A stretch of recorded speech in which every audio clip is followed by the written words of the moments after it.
What's up? Can't sleep? I heard you talking on the phone. Who was it? Therri. She was calling to see if there was anything new with Anne and Devin. And? Sorry, Yaks. Business call, but no emergency. That is why I left all of this, for the Seychelles, and Gerard. No problem, Therri. Anyway, where did we leave off? It was just getting interesting. I think I was telling you the killings started after Larry's interview with a right-wing shock jock Rock Bronson, of the popular TV show here called Vox Populi.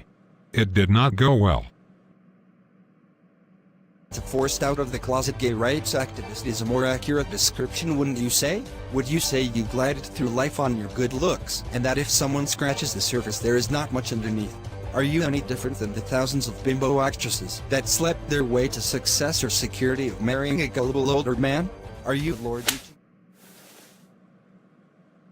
Bronson was found murdered later the next morning just down the street from our apartment, down near the boat basin on the Hudson River. That's terrible. Then the New York Times came out with a scathing review in their prestigious Sunday book review section. What made it worse was the fact that the reviewer was the world-famous Pulitzer Prize-winning critic and senior editor of the NYT Book Review, Paul Masling. The following Monday he was found murdered in his luxury East Side apartment with a blooded copy of his review of Larry's book in his mouth, and the cover jacket of the book was pinned to his chest with a knife of some kind. And told me both eyes were stabbed with the same object. Ach meine Gute. I have read his reviews, that is shocking, Yaks. Who is doing this? Hold on, it gets worse. You know Larry opened his theater with a big premiere performance of Somewhere That's Green with the gorgeous Hollywood actress Marilyn Madison. It did not go as planned. His movie fans were not your typical live theater goers.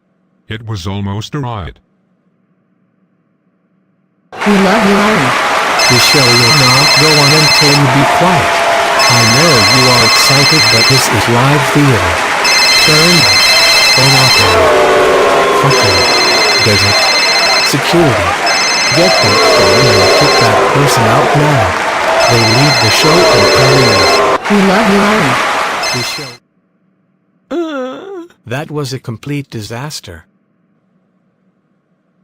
Well, 2 days later the girl who was thrown out for taking videos and having her cell phone go off during the performance was found dead in a warehouse in Brooklyn. Brutally murdered and with a copy of Larry's book in a theater playbill nearby. Her eyes were also stabbed and a cell phone stuffed down her throat. And told me this. You were sworn to secrecy because only the police are supposed to know about it. Gott in Himmel, das ist schrecklich. It is horrible. Those poor people and Larry must be devastated. No wonder Tony asked me to get Black ORCHID involved. Hopefully, they will help. If anybody can, they can. You're right. Wow. So Miss Baxter, as you see. Yeah. Yes, Mrs. Chakrabarti.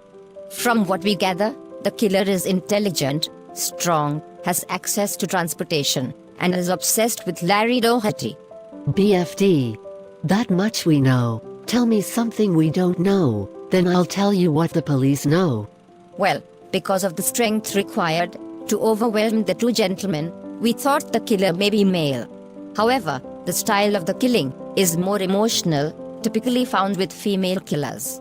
An ice pick is an unusual choice.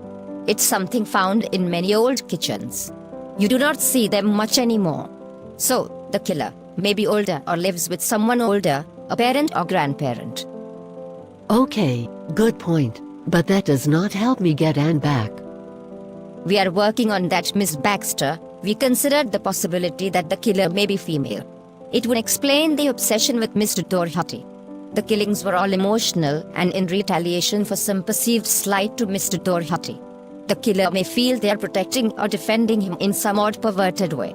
You seriously think the killer is female? That is not what our statistics show.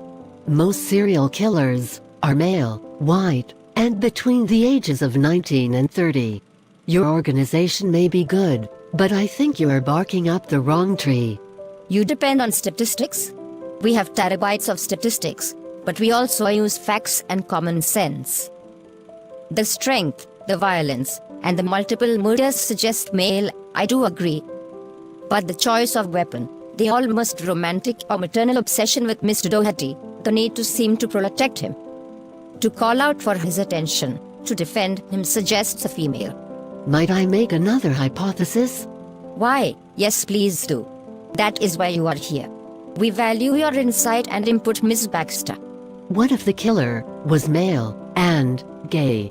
That would explain a lot. Well, To be continued.